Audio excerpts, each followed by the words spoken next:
నమస్తే, నా పేరు తాళ్ళ లక్ష్మీరాజము. మా ఊరు వీర్నపల్లి పోయేటప్పుడు ఎల్లారెడ్డిపేట సాయిబాబా మందిర్ తర్వాత ఎడమవైపు రైతులు గట్ల మీద కొన్ని చెట్లు నాటిండ్రు.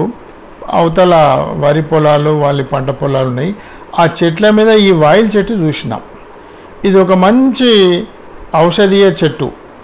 దీని ఆకులు అనేకమైన ఔషధీయ గుణాలు ఉన్నాయి.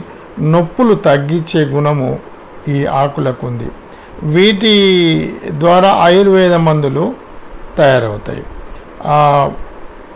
నూనెలు తయారవుతాయి. ఏది మాలిష్, తేల్ మాలిష్ అని అంటారు, అవి కూడా తయారు చేస్తారు. మేము చిన్నప్పుడు చూసాము, ఇంట్లో ఎవరైనా డెలివరీ అయితే ఆ బాలెంతకు స్నానం చేయించేటప్పుడు నీళ్ళు కాగబెట్టినప్పుడు అరే వాయిలాగా తీసుకురండి అని తీసుకొస్తే ఆ నీళ్ళల్లో ఈ వాయిల్ కొమ్మలు ఆకుతో పాటు బాగా మరిగిస్తారు. మరిగించి ఆ నీళ్ళతోని బాలెంతకు స్నానం చేపిస్తారు. ఎంతో ఔషధీయ గుణాలున్న మొక్క ఈ వాయిల్ చెట్టు.